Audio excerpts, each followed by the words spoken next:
Great, thank you, and thank you, Tompkinsville Esplanade. And in keeping with Esplanades, we are moving on to the Richmond Terrace Esplanade. I believe Kevin Hernandez, the very awesome Kevin Hernandez, is here. Kevin Hernandez, can you hear us? And are you able to share your screen? Yeah, I'm here. And Richard yeah. Hernandez. Richard Hernandez. I'm completing student. Richard from Richmond. Richard Hernandez, are you here? Yeah, I'm here. Okay, great, good. You're up next. All right.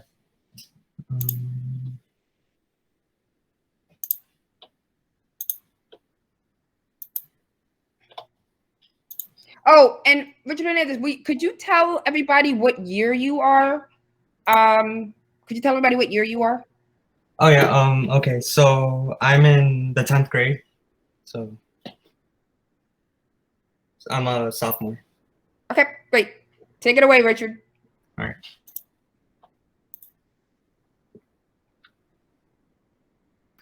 Hello everyone. Hope you're doing well. My name is Richard Hernandez, and with the help of Christian Sanchez, this is our project, the Richmond Terrace Esplanade / Katherine Walker Statue Project. Here's a preview of what we will be going over in today's presentation. As a reminder, here are our project objectives. For Richmond Terrace Esplanade, we plan to beautify the area and add more functions so that I can have more uses and get more people to come back more often. Our objective for the Katherine Walker statue is to make sure that people know who she was and what she did, like saving 50 people during her lifetime by dedicating a statue of her onto the Esplanade. Here's a map of Staten Island showing where the Richmond Terrace Esplanade can be located. And here's a closer aerial view of the existing site showing where the statue can be located on the Esplanade. And these two images, you can see the area in which the statue will be placed. We decided to place the statue at the end / start of the Esplanade because we thought that it would be more visible here, and because we felt like this area was pretty vacant, so something like a statue will have plenty of space and make the area feel less empty. Here you can see recent pictures of the Esplanade courtesy of Ms. Butts. These pictures show how unmaintained the Esplanade is and how much overgrowth there's been. I'd also like to point out... If you like the pictures, I took them. If you don't like them, I don't know who that person, Ms. Butts, is. I'd also like to point out how there seems to be many tilted trees, which could be hazardous, so getting rid of any hazards like that should be a priority. Some improvements that can be made on the Esplanade is trimming some of the trees so that they don't block the view when people try and sightsee.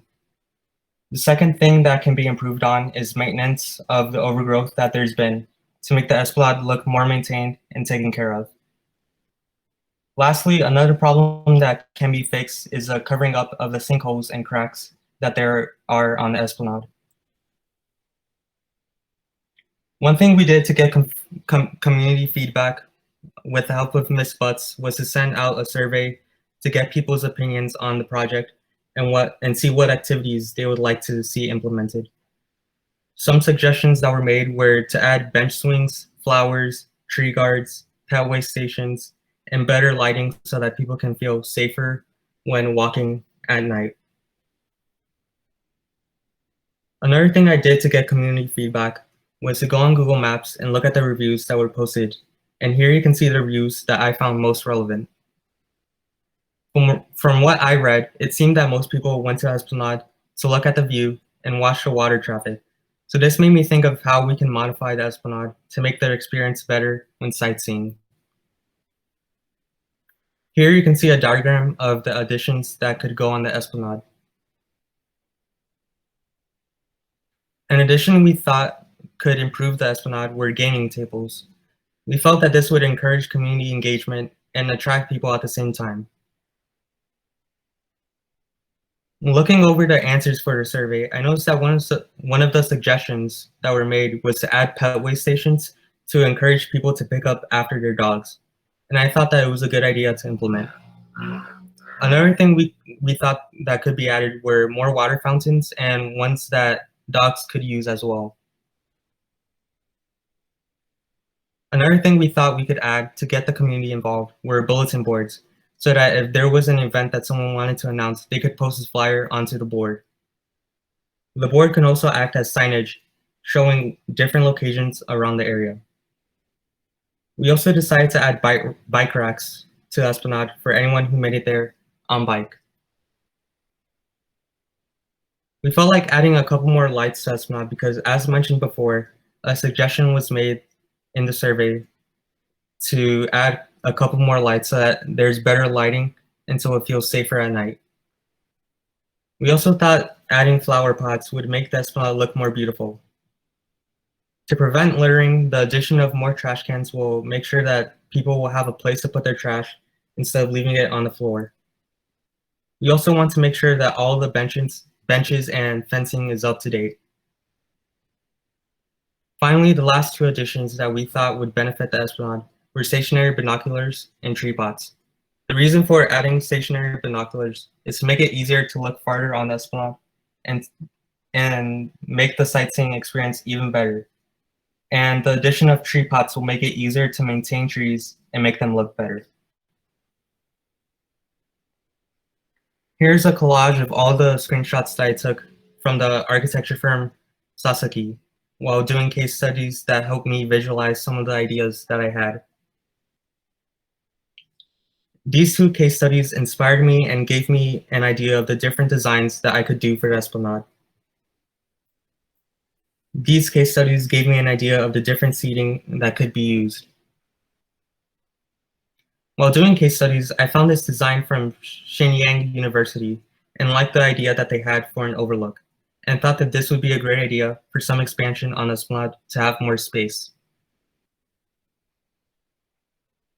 After having a general idea of what we wanted the Esplanade to look like, I started the design process. The first thing I did was trace over a map outline of the Esplanade in Rhino. After outlining the map, with the assistance of Mr. Rodriguez, I was able to make a 3D model of the site, which I would then import into Twinmotion to add materials and objects to the model. Here's another image of the 3D model. Before importing the model into Twinmotion, I sketched different design ideas for the Esplanade so that when it was time to add detail to the model, I would have a general idea of the design. After sketching some ideas, I went into Twinmotion and started making what I had sketched with some adjustments here and there. This is what I was able to come up with. Unfortunately, I wasn't able to make the overlook that I had envisioned or finish the rest of the Esplanade since I am still fairly new when it comes to using programs like Rhino and Twinmotion. It is still a work in progress, but hopefully with these images, you get an idea of what I was going for.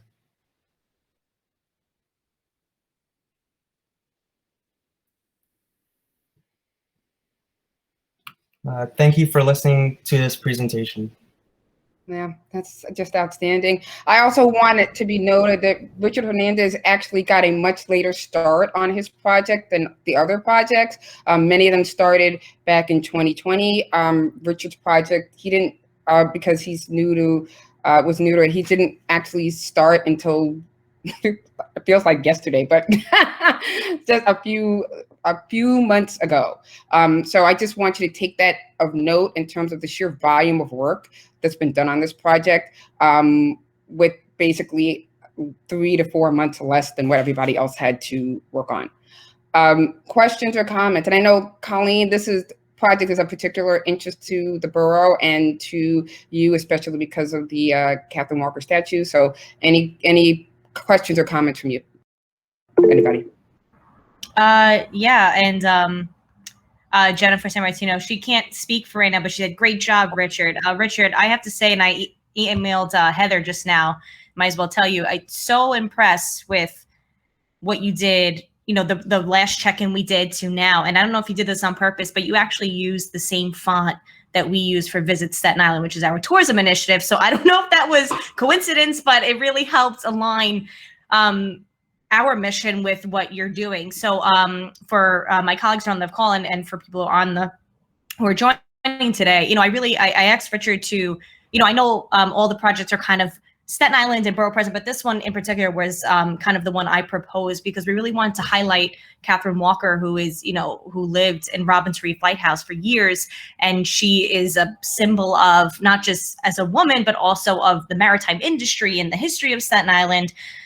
So I really wanted to see something come. And on Jennifer San Martino, she, of course, you know, she was the impetus for this because, you know, she kind of started Visit Staten Island, you know, whatever, how many years ago, 5 years ago now, and now we're here today, you know, keeping the momentum. Richard, I have to say, I love that you took the communities and suggestions. I think that's the most important part of this. Of course, I know budget, maintenance, and I know we spoke about this already last time, but budget and maintenance all comes later. But the fact that you took the time to ask what the community, because it is a community space, and we want to make sure that it's not just for visitors coming off the ferry and discovering Staten Island, but also for the people who live in the area. I actually love the placement of the statue in the corner there. I know, Heather, we spoke about this last time. Yep. I think that's a great spot because it does highlight, and then the additions of the seating, the binoculars, you know, the potted plants. So again, great job. Again, hopefully we get to see this, you know, come to life one day. And actually, I just wanted to ask Heather and Principal Cornell if we're able to get a copy of these presentations for later, just so we can. Okay, I just want to make sure. I would love to have this on file. Yeah, we're also recording this too, so you'll have access to the video as well. Okay, great. So, but great job, Richard and your team. Yeah. Yeah, I just want to say that, Richard, you and your team did a nice job on those renderings. I think a lot of people watching this, they have to realize those were not photographs. Those were computer-generated renderings. Richard, you did those in Rhino? I did the model in Rhino, and then I imported it into Twinmotion, and then I added some plants and everything else that you see here. The statue, go back one slide. I assume that's the statue. Where did you get it? What is that based on? The statue, it's just what I did was I grabbed a model of a person, and I gave her like a cobblestone material. Since I didn't know like what the statue would look like, I just grabbed a random person to, you know, represent Katherine Walker. So that's an actual person, and you changed the texture of the person? Yeah. Incredible. And again, I was talking offline to Principal Cornell because, yeah, it is smart. Because, you know, a lot of what was done here and what Richard did in terms of his design was, again, he outside of some of the abilities he would normally have in the school. So I think he's a really great example of somebody who was pretty innovative and used what he had. So great job, Richard. It's been a real pleasure working with you, by the way. So nicely done. It's, you know, it's interesting. When I went to take the pictures, I took them on Memorial Day, and I'm embarrassed to say, as long as I've been working on Staten Island, I didn't realize there was a memorial for those who lost their lives in World War II in the middle of the Esplanade. And it just really made me think that there's a lot to the Esplanade that we can highlight and needs to be highlighted. And so to the extent that this project can do that, then, you know, I'm personally very proud to be a part of it. And there's a lot of great things at the Esplanade already. And I think Richard's project shows that we can just enhance a lot of that. So great job.